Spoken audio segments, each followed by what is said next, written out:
ziningi indlela uNkulunkulu akhuluma ngazo bazalwane. Akanayo iphethini eyi1 awired ukuthi fanele akhulume ngayo kuphela.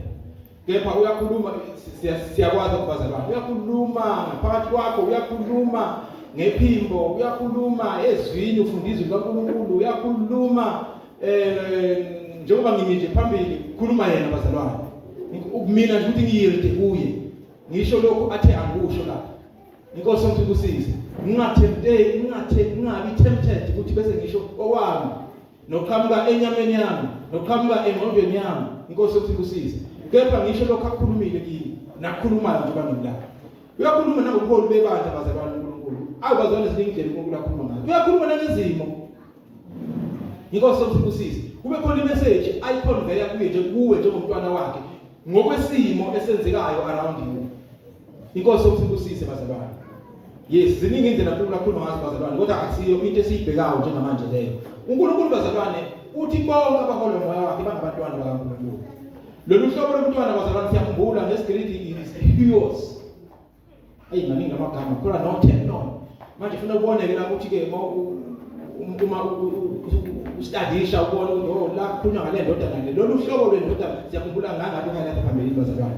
Ukuthi lolu hlobo lwendodana olunjani lolu? Inkosi yomthubusise bazalwane. Ngoba uNkulunkulu ukuhlukanisile bazalwane. Inkosi yomthubusise.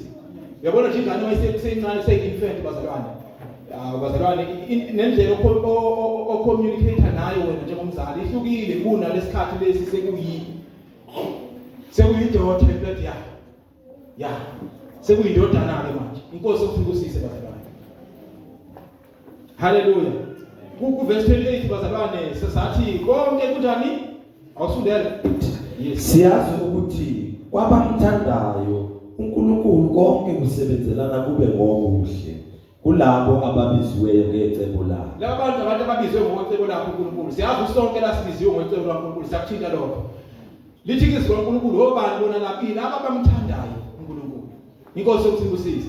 Siyazi bazalwane ukuthi uNkulunkulu siyamthanda. Uthando lwakhe lulanga phakathi kwethu. Lutheliwe ezinhlizweni zethu. Asimthandi nje uNkulunkulu bazalwane. Simthanda ngothando asinikeze lona. Inkosi yomthubusise bazalwane. Lolu thando okuthiwa phecelezi uagape. The God kind of love. Inkosi yomthubusise. Hayi uthando lwasezweni, alukho ezweni lothando lolu. Inkosi yomthubusise. Alukho nasey'ncwadini ezibhalwe okuthiwa bazihlakaniphi noma okuthiwa bangosolwazi. Inkosi yomthubusise bazalwane. Lolu thando lolu. Inkosi yomthubusise. uNkulunkulu usiphile lona bazalwane. Lungaphakathi kithini. Ngalo thando asiphe yena ngalo simthanda ngalo bheke. Inkosi yomthubusise bazalwane. Ya uthando bazalwane oluhlukile lolu, uthando olumangalisayo. Inkosi yomthubusise. Lithi izwi laNkulunkulu konke ke kulolu hlobo lomuntu ochazwa la. Ochaziwe la bazalwane. Lithi ke okwenzeka nje noma ngabe yini, lithi kuyasebenzelana kube unjani? Okuhle. Inkosi yomthubusise. Kusho ukuthi kuye lo muntu lo noma kuthiwa kwenzeka okubi plus okubi bakhoza plus okubi kuze kube 100 kodwa i-answer izothi okuhle. Oh, what an equation. Inkosi yomthubusise bazalwane. Kusho uNkulunkulu lokho bazalwane. Kusho ingqondo kaNkulunkulu hayi ingqondo yomuntu. Kusho ukuthi noma ngathiwa wena ubuka ini emsebenzini enzeke emsebenzini wakho plus yenzeka kwifamily yakho plus yenzeka kwamakhelwane bakho, i-answer it is equal to okuhle. Inkosi yomthubusise bazalwane. Yes, kunjalo bazalwane. Ngamanye amazwi siyakhumbula sathi abazalwane namavesi amaningi ukuthi uNkulunkulu ufisa ukuthi bazalwane uma siphola umoya wakhe zenzeka zonke izinto ezenzeka empilweni zethu bazalwane. Ngoba nalaba izwi kaNkulunkulu esibhalwe kona eBhayibhelini okwenzeke izinto kubo bazalwane ababe yisibonelo kithi bazalwane. uNkulunkulu ufisa ukuthi sifunde kubo ukuthi bona mabehlangabezana nezinto babenze njani. Ngoba bazalwane ukukholwa kulula, ukusindiswa kulula bazalwane. Into elula udlula yonke into ayicabanga emhlabeni ukusindiswa. Into eyenza kube lula ukuthi akwenziwa yithi kwezoNkulunkulu.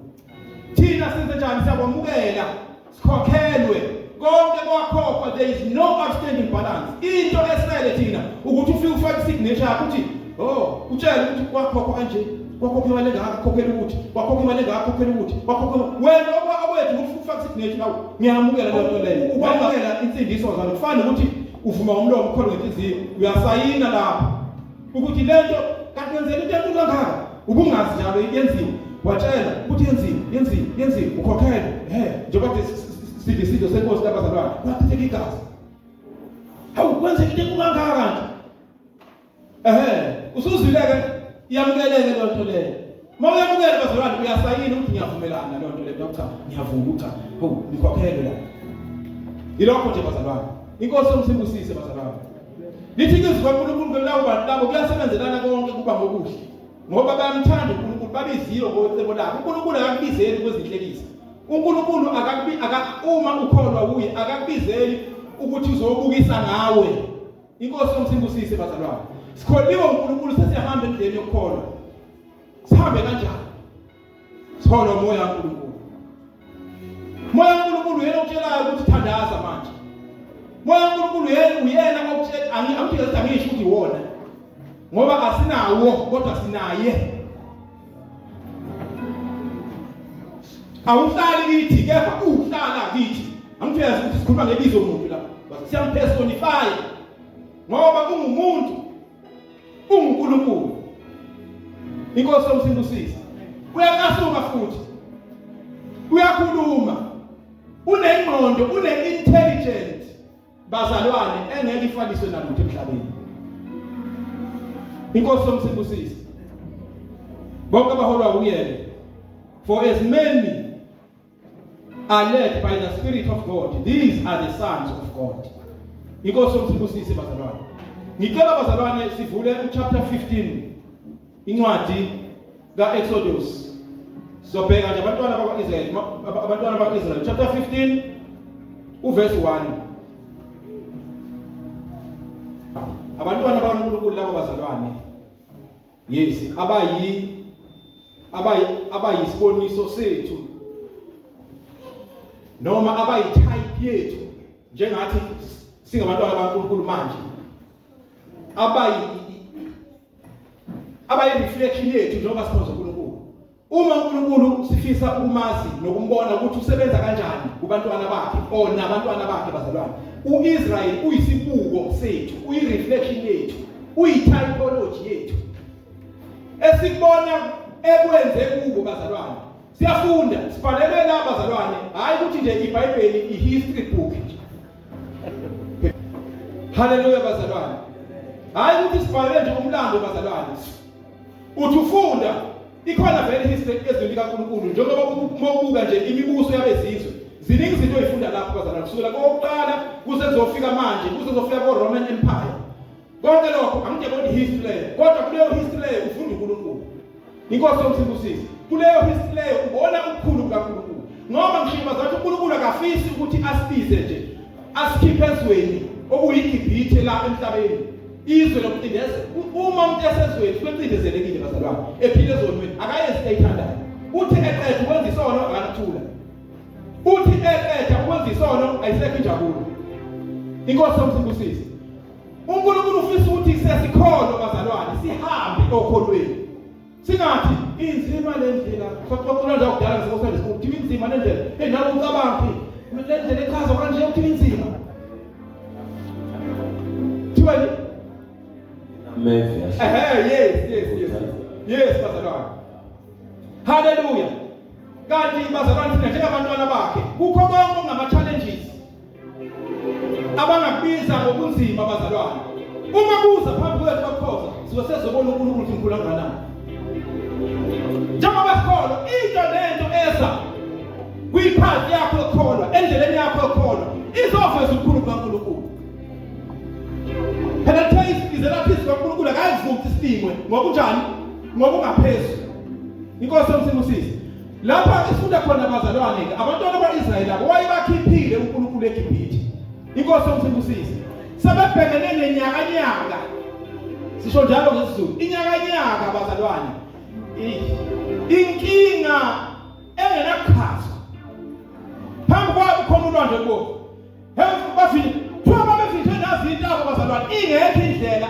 abalekela kuyo. Bahamba nezingane ziyancela ezinye, bahamba nama-teenager abo, siyakhumbula bahamba nogogo, abahamba ngobhoko kanje. Inkosi Msengusisa ukuthi makusuka la kuyiwe lapha mhlawumbe ufuna bagitshezwe embongolweni abanye. Ngiyayibona yonke leyo nto leyo.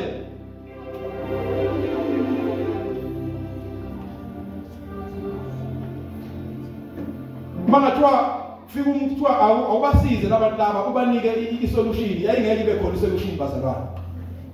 Lapho esifunda khona bazalwane, uNkulunkulu wayesebanqobele amaGibhithe esewaphosile olwandle.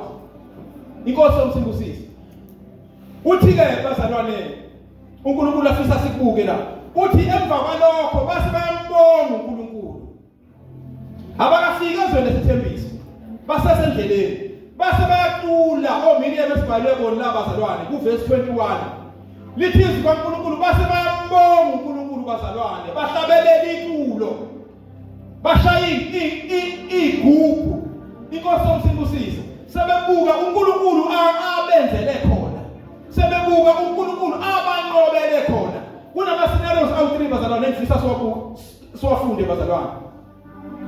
Saqhubeka la uzokungivulela uchapter 20 ku-2 Chronicles chapter 20. Ngenye lesikhathi sizofunda uverse 21 noverse 22. Ngivulele nje kuphela njengamanje kodwa sisela njengamanje lapho sikhona khona 22 la kubantu. Yes, emva kwalokho sizoya ku chapter 16 incwadini Acts, izenzo zabapostoli. Ya sizofunda u23 no27 kuphela kodwa kwamanje ibambe khona lapho bazalwane. Inkosi yomsingusisi uNkulunkulu khona afisa ukuthi asifundise khona. Inkosi yomsingusisi ngoba khumbula phela sendleleni nje wasikhona bazalwane, sakafika ekhaya. Asakaqedi bazalwane, usekhona usathane, usekhona amadimoni, usekhona ilimo, usekhona lonke uhlobo lwezinto ezifuna ukubuyisela emuva. Inkosi yomsingusisi sekhumbula ijule eziwu2 zikabrother lakhe ukuthi khona upoint 1 no point B la sibizele khona. Sekhumbula kithi njengamanje ngesendleleni bazalwane, la abaningi beshayeka khona, la abaningi bephela khona ithemba, la abaningi befika khona isikhathi sokugive up, la abaningi bayeka athi njengoba ekhuluma umamndima labazalwane ukuthi noma makuthiwa kuthatha isikhathi singakanani bazalwane, iprogram le uNkulunkulu afisa ukuthi sibe nayo njengabantwana bakhe, njengamadodana akhe ngaphakathi kwethu. Leyo program leyo sibe nayo la ukuthi uNkulunkulu cannot tell lies. uNkulunkulu akaqamba amanga, uNkulunkulu akakudideka, uNkulunkulu akamaphutha, no mistake in God. uNkulunkulu uqinisile, not sometimes, always uqinisile. Mayithi njengoba ngususa ku point 1 uya point B, showcase uyakhona. Leyo nto leyo kufanele uyamukele ngenhliziyo yakho yonke, ngomoya wakho wonke, ngengqondo yakho yonke, ngawe wonke. Noma kuhlangabezana nani endleleni, nabo lawe bakhiphile la bahlangana nolwandle olubovu, ungasapha lapho bangabalela khona. Makukhona bangama-analyst kuthiwa ke ake-analyze la ukuthi labantu laba isekhona indaba yabo, abangathi no ayisekho indaba yabo labantu laba, ayisekho indaba yabo labantu laba, vele nje baliphelile nje indaba yabo manje.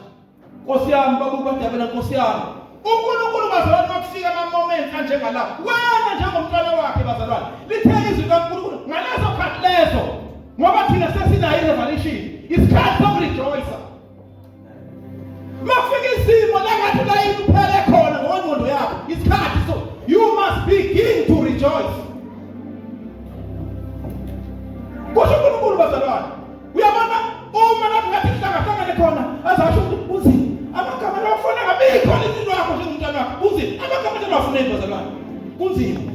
Yazi lesikhathi ngibikele omunye ngisho hayi kunzima, lo mzalo zomthini na kunzima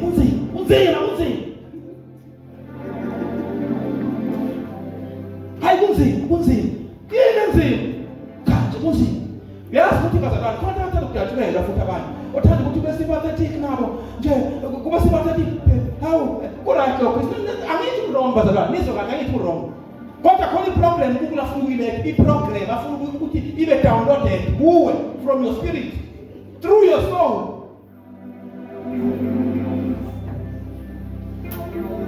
kunzima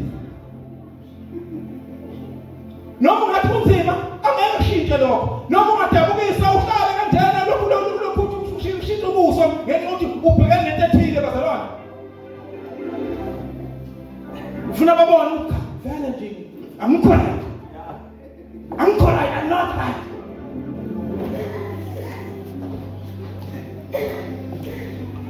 kodwa bahola umoya kaNkulunkulu ababuki ngamehlo lawo Nkosi yomsindisisa wabanqobela abazalwane base bekhomboza iculo siyalazi sabelela kuJehova ngoba yena uphakeme ihashi lekweli yalo konke lokho uphoso lwakhe Nkosi yomsindisisa bazalwane ayithulani ihashi phela nekweli yonke Inkosi yomsindisisa bampraise nabazalwane uNkulunkulu ngomsindo nayigugu ngoba bazalwane uNkulunkulu uyabongwa awumbongi ngoba esekwenzela okuphila kuphela noma ngakenzile utho uyabonga kusho izwi lakhe labazalwane ngenxa ukuthi konke kuyasebenzelana kube ngokuhle akuyabona nje bazalwane konke abahlangabezana nakho bekuthi kuzoba destroyer kodwa sesizoveza ukukhulu kaNkulunkulu Nkosi yomsindisisa bazalwane yazi bambongiswa yini bazalwane bambonga ngento ayenze chapter 14 verse 28 awuyifundi no isikhathi asivumba bazalwane chapter asivumba ngokusafunda chapter 14 verse 28 la uMose khona ayisiphakamisile induku kanje olwana amanzi ezenjani abasibekela kwemizipha zabo Inkosi yomsindisisa ngalesa senzo leso base bethi hey kufanele ukubonga ngalesa senzo leso bathi hayi akekho njengayo ngenxa ukuthi ubenzele Inkosi yomsindisisa sasiyasuka-ke bazalwane nathi siyambonga uNkulunkulu ngakwenzile bonke bayambonga uNkulunkulu ngakwenzile wenzeni uNkulunkulu la hey ake ume ngutshela kwathi ngina 14 kwathi ngonyaka othile kwathi last year ngabhekene nokuthi kwanqobela ayihamba nengaga amadoda praise the Lord ngempela bazalwane hamba nengaga Nkosi yomsindisisa kodwa uNkulunkulu akathandi ukuthi ubonge akwenzile kuphela uNkulunkulu uyajabula mawubonga ukuthi ukwenzeleni akadingi ukujabulela lokho uphinda ajabule uNkulunkulu mawubonga ngokwenzeka kuwe njengamanje abaningi kodwa ke balahleka lapha akadingi uNkulunkulu ngokujabulela ukuthi umbonge ngokwenzeka kuwe uyathanda futhi ukuthi umbonge ngazokwenza engakakwenzi Nkosi yomsindisisa also there chapter 20 2 Chronicles 20 usungena 21 no 22 verse 21 eselulekene nabantu wamisa abaya kuhlabelela kuJehova ukuba bamdumise behlotshisiwe ngobungcwele besaphuma ngaphambi kwempi bathi bongani uJehova ngokuba umusa wakhe umi phakade lapho sebeqala ukuhalalisa nokumdumisa uJehova wabeka abanqamekeli babantwana bakwa-Amoni nabantwana bakwaMowabi nabasesiriya ababefikele uJuda banqotshwa awusudele u17 ngenxa akusikho okwenu ukulwa kulempi zihleleni nime nibone ukusindisa kukaJehova nina Juda neJerusalema ningesabi ningapheli amandla phumelani kubo kusasa ngokuba uJehova unani ngokuba uJehova unani siyakhumbula kwenzekani la yakhumbula verse 8 bonke abaholwa umoya kaNkulunkulu labo bangamadodana kaNkulunkulu siyakhumbula ukuthi bazalwane labo bazalwane uJehoshafati wayebhekele nezitha bazalwane ekwenkulu inkinga Inkosi yomthembusise bazalwane. Into ayenza amehlo akhe wabhekisa kuJehova. Siyabona umthandazo wakhe ngenhla bazalwane. Umthandazo omuhle bazalwane, omuhle. Inkosi yomthembusise. Siyafundisa labazalwane ukuthi from point 1 brother to point B uzohlangabezana nezinto. Abesewenze njani? Nawu uJehoshafati, amehlo akhe wabhekisa kuNkulunkulu. Wathi uNkulunkulu, thina yikho indaba yethu kulaba bantu. Sinansi kulaba bantu. Wayesathi kapha wena umkhulu wena. Inkosi yomthembusise. Nawu nezinto obhekene nazo njengomntwana wakhe. Unezinto obhekene nazo. uNkulunkulu ufisa ukuthi ube ne-attitude enjengaleyo. Mawubhekene nezinto, amehlo akho uwabhekise kuye. Ngamanye amazwi ufisa ukuthi ubuke izimo obhekana nazo ubuke uNkulunkulu. Ubuke izimo obhekana nazo ubuke uNkulunkulu. Ungabuki izimo zakho uzibuke wena. The more ubuke izimo zakho uzibuka wena, your problems will become bigger and bigger. Every day and bigger and bigger and bigger and bigger and bigger. Usibani thatha intambo ibulele. Hawu madoda, usibani uyibulele. Hawu usibani usewukuthi manje. Hawu usewukuthi usibani manje. Hawu. Kanjani shona hleli namadoda. Hawu, kanjani? Bazalwane. Le ndoda-ke lena bazalwane amehlo akho ayobhekisa kuJehova. Mawabhekisa kuJehova amehlo ayo, izwi kaNkulunkulu lisibhalele bazalwane. Ngicela ukufunda leli verse lokushesha. Kuverse 14 lithi kwase kufika umoya, capital letter. Fundisa imambe yesho njalo, capital letter M or capital letter S. Mase thandazile lithi-ke izwi kaNkulunkulu kwase kufika umoya kaJehova phezu kukaJahaziyeli. Angiyezwa bazalwane. Ngenxa ukuthi le ndoda lena ifuna i-direction kuNkulunkulu. Bonke abaholwa umoya kaNkulunkulu bangabantwana bakaNkulunkulu. Mawuholwa umoya kaNkulunkulu always isolution ikhona. Inkosi yomthembusise bazalwane. Phezu kaJahaziyeli, kaZakhariya, kaBenaya, kaJehiyeli, kaMathaniya umLevi emadodaneni kaAsafa phakathi kwebandla. Wayeseyasho-ke bazalwane ukuthi umoya kaNkulunkulu uthini. Uhlangabezana nesimo from point Y, from point A to point B. Amehlo akho wabhekisa kuJehova. Nanjalo iformula lesibhaliwe. Amehlo akho wabhekisa kuJehova. Ukhuleke kuNkulunkulu. Abese akhuluma ngoba uyakhuluma uNkulunkulu esimkhonzayo. Inkosi yomthembusise. Angijabule bazalwane ukuthi uma ufunda akabhekisanga amehlo kuJehova wa-complain. Angazi ngithini manje. Angazi ngenze njani manje kimi. Angazi ngenze njani. Angazi. Angijabule manje lapho awuhola ama-emotions lapho. Siyakubuthi ulwazi uNkulunkulu ngale amaviki. Akasho ukuthi bonke abahola ama-emotions abo bangamadodana kaNkulunkulu. Bonke abahola inyama yabo bangamadodana kaNkulunkulu. Mawuhola inyama uzocabanga noNkulunkulu. Mawuhola ama-emotions uzocabanga noNkulunkulu. Into abazoyenza bazophakamisa izandla nje. Bathi bongani uJehova ngokuba muhle. Ngokuba umusa wakhe umi phakathi. Inkosi yomthembusise bazalwane. Abazi ukugqoka amabhadu-bhadu. Izembatho abazozigqoka igama lazo i-holiness. Bazombathiswa nje ubungcwele. Abanye abazi bazalwane sebekholwa ukuthi i-praise makuthiwa njengoba kubakhona ashaya izandla. Abazi ukuthi leyo yi-weapon leyo. Abazi ukuthi uma uphakamisa izandla uthi baba there is no one like you. Abazi ukuthi yi-weapon leyo. Inkosi yomthembusise. Abazi yabona ukuthi awushongo nokuthi ngithumela umcibisholo, ngithumela umlilo. Awukushongo konke lokho. Uthani nje bonke uJehova ngokubusa wakhe umipha ngokwenza leyo nto leyo ya-attack. Inkosi yomthembusise bazalwane. Bazokula nje kuphela. Ayikho into abazoyenza enye. Bazokula nje. Uma bekula bazalwane ngibhalile lapha phansi bakula kuverse 24 ku21 awukenzeki uverse 24 noverse 25. Uma bekula nje uNkulunkulu khona izinto azenza behind the scenes uma idunyiswa. Wathumela abaqamekeli bona bengakoni ngalamehlo ukuthumela abaqamekeli. Bona base babona le emavesini asezansi befika idumbu nje. Hawu. Kwenze njalo. Belelwa. Mawubonga uNkulunkulu usudumisa. Inkosi yomsebenzisi bazalwane. Awufunde uthatha sesincwadi lezi emsingavana. U16 uverse 23 no 27.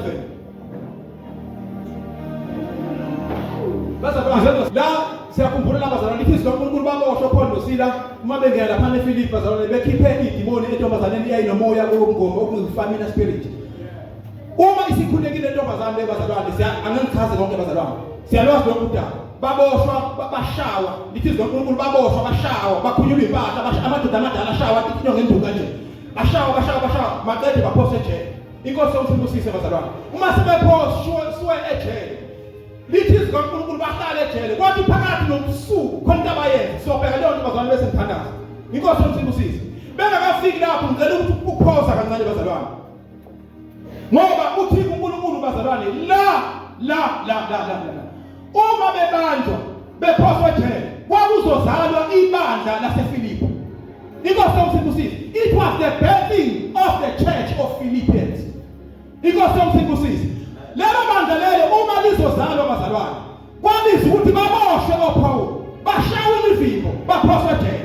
Inkosi yomsebenzisi ngamanye amazwi ukube uPaul abashawanga baboshwe ejele langeke lizalwe ibandla laseFilipi. Ibandla laseFilipi lalingeke lizalwe ngabasazi ukukhona ibandla laseFilipi. Kodwa lazalwa ngokushawa kwabanye baphoswe ejele. Inkosi yomsebenzisi ukuba salama ibandla laseFilipi bazalwane ngabasazi ukuthi izwi kaNkulunkulu lizothi thokozani njalo. Ngiyaphinda ngithi thokozani. Ukuba ibandla laseFilipi alikaze lizwane ngabasazi ukuthi konke okuyinzuzo kini ngakushaya izibi ngenxa okukhulu bokumazi uKristu Jesu. Ukuba ibandla laseFilipi alizalwanga ngabasazi ukuthi in the name of Jesus Christ every knee will bow, every tongue in heaven they confess. Ngabasazi lokho. Ngabasazi ukuthi emhlabeni onke amadoda ayakhupha. Ngabasazi ukuthi nangaphansi komhlaba ko-Hades nangaphansi komhlaba ey'ndaweni ezihlekile onke ngabasikwazi konke lokho. Kwabiza ukuthi kushawa Paul ukuba Paul akashawanga ngabasazi ukuthi my God shall supply all, not some of my needs, all my needs according to his riches in glory by Christ Jesus. Ukuba libandla lelo alishawanga ngabe angazi ukuthi izwi kaNkulunkulu lithi work your own salvation with fear and reverence.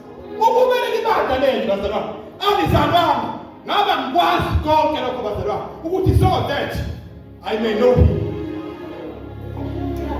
so that I, not we, I may know him and the power of his resurrection. Ukubona libandla lelo alikaze lizalwe ngabe angikwazi bazalwane ukuthi ngikhohlwa okungasemuva. Ngabe ngikwazi ukuthi ngikhohlwa okubehind. Ngiyazelulela kophambili. Noma ngabe ngihlala nami endleleni ngiyakhohlwa ukwenzekeni ukuthi lokho ekubizele kukho ngizelulela kukho. Siyakudonsa izinto. Awudonsa brother. Yakhombisa uNkulunkulu. Njengoba uNkulunkulu nami. Siyakudonsa izinto kodwa ngizelulela kophambili. Silulela sinamandla kodwa ngiyazelulela kophambili. Ngibizwe ngomeli wobizo lwaphezulu. Alibonge igama likaJesu. Azanami esibizele khona uNkulunkulu. Ngabasikwazi konke lokho ukuthi be anxious for nothing, but let all our requests be known unto God. Inkosi yomsebenzisi ngabasikwazi konke lokho kodwa lazalwa ibandla. Inkosi yomsebenzisi elifika izwi kaNkulunkulu selizalwe leli bandla lithi phakathi kobusuku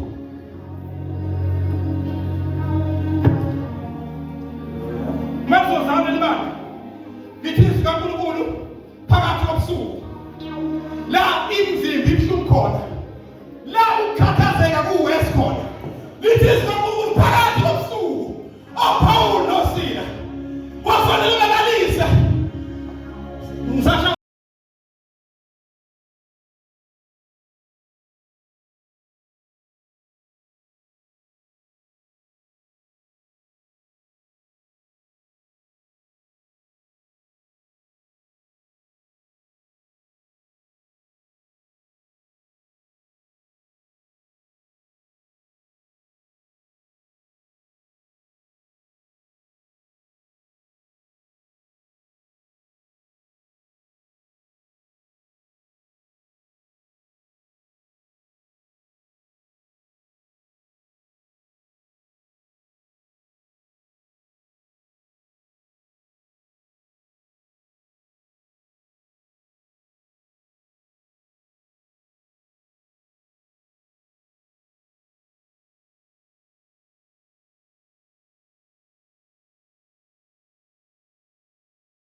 They stretch out their hands. Sina makeni. Bata sposha nyame na sposha maparata. Alimwambia malika Yesu. Bamjana mukulu. But you reign. Your ancient Zion King. Cry out, Kadosh. You are mighty on your throne. Alimwambia malika Yesu masana. Sana ni mabaya kala. Bayatumisa. Nyama waka manjandamo. Awa mapelo msemezi.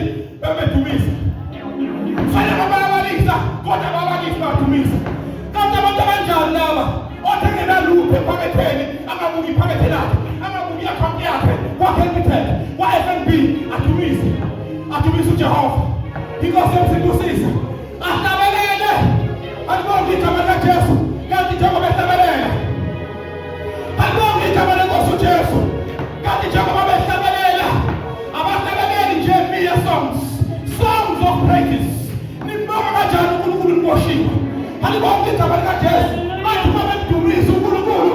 Benchela. Uti mkulunga kanani. Watu brother na keli inama. Basadani. But I will put you in front of my melody, because you are all that matter. You are all that matter. I will make room for two, for you and I, not for troubles, not for predicaments, not for problems, but for you and I, Jesus, because you are all that matter. Because you are all that matter. But don't to me, so good Basadani. See how so good started to do. Etalintaka zokhosi. Bakho mdumiso bamnikeza indumiso. Wanyasikana uNkulunkulu. Wathi uNkulunkulu obana wathumsayo emhlabeni wakhe. uNkulunkulu wakubikhalenda. Wathi namhlanje siyiSunday sinisabatha. Khona abantu abamthumsayo. Wamangala uNkulunkulu ukuthi kuthunisa kanjani kwesilisona. Wamangala uJehova. Wathi siyiSunday asilusuku lokudumisa. Wasibukiwashi. Wathi mayibukiwashi. Wakati akusikhathi ongena ngasekhonjeni khalezi kuphela. Phakathi mdumiso kanjani? Wathi mayidunyiswa uNkulunkulu yakhubeka yasho indumiso. Wathi nabantu abamdumisayo bakuliphi isonto? Basebanibani church. Basebanibani ministries. Kwathi wabekho msheso esontweni. Basejele. Hawu, kanti nasejele ngadunyiswa mina. Kanti bonke igama likaJesu. Yasho indumiso. Betshela ukuthi ikhulu kangakanani. Wesabeka kangakanani. Umangalisa kangakanani. Wathi uNkulunkulu, I can dance now. I am now interested in dancing. Asukume standards. Wathi uNkulunkulu akwazi ukuhlala ngidunyiswa kanjani. Wathi uNkulunkulu, can I dance? Wehla. Wangena phakathi emantolongweni. Lithi izwi kaNkulunkulu iminyango yejele yavuleka. Yayivulwa yini? Jehova idunyiswa. Ethi ngimadansa kodwa kamnandi. Wathi mayifanyakaza. Ngijele ngiyisekela.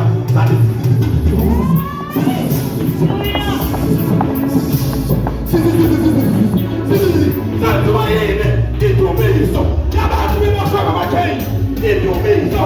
Yabantu. Mena abathengi esandleni. Bambethe impahla zeyimoshwa.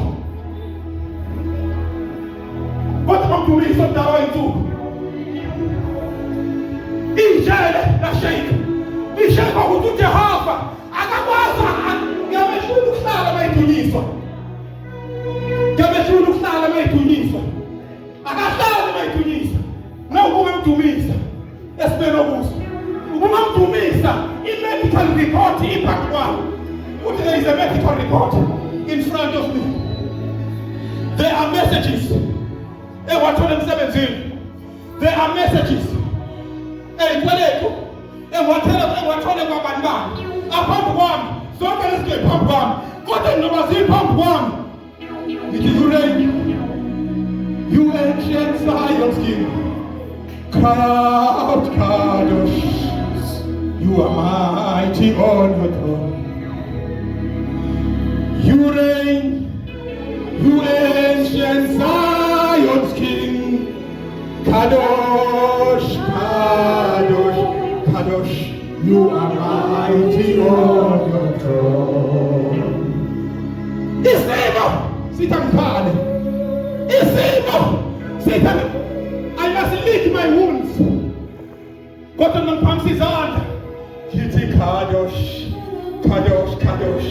You are mighty on your throne. Baba Siyabonga. You are mighty on your throne. It doesn't matter what we encounter in our Christian walk. But there is one thing that we know. There is one thing that we are wired on. There is only one program that is leading us, that is controlling our being, from our innermost being, that you are mighty on the throne. That there is no one like you. You tell me namshulwa ilutho. Wathi kukhona into okenzeka uNkulunkulu. Yathi pendula kukho. Baba, siyabonga ukuthi uNkulunkulu asambulayo. Siyabonga ukuthi uNkulunkulu asibonakalisayo. You are not the mysterious God to your children. You have revealed your program. Ezimpilweni zethu. Baba siyabonga namu mama. Khona bhekene nakho emndenini wakhe. Khona bhekene nakho emsebenzini. Namu baba. Khona bhekene nakho. Akukhona yedwa mina lutho. Sonke baba. There is something esihlangabezana nayo. Because ukhupho hambayo uhlangabezana nayifumufumu. Baba siyabonga. That victory belongs to us. Baba siyabonga. That we are more than conquerors. Baba siyabonga. That we shall not die. We shall not die. But we shall live to declare the beauty of the living God. Baba siyabonga. Egameni la Yesu waseNazareta na unomtamusha. Kuna inkinga mbele nazo. Azizimi esikuwe. UNkulunkulu wethu ayigcwele. Oh, kuna inkingo abhekene nazo. Kodwa uNkulunkulu wethu ayigcwele uyanqoba nokunqoba. Engomlezo ukhuluma kithi namhlanje. Siyawamukela, siyawukholwa, because you are the speaking spirit. You are not the dumb spirit. You have eyes to see. You have ears to listen. You have intelligence, because you are the living God. You are the uncreated creator. You are the everlasting Father. There is no one like you. There is no one like you. There is no one like you. There is no one like you. We are yielding to you, Baba, to direct us. Each and every step of our lives is being ordered by God. Baba siyabonga. Sithi we are crying ourselves.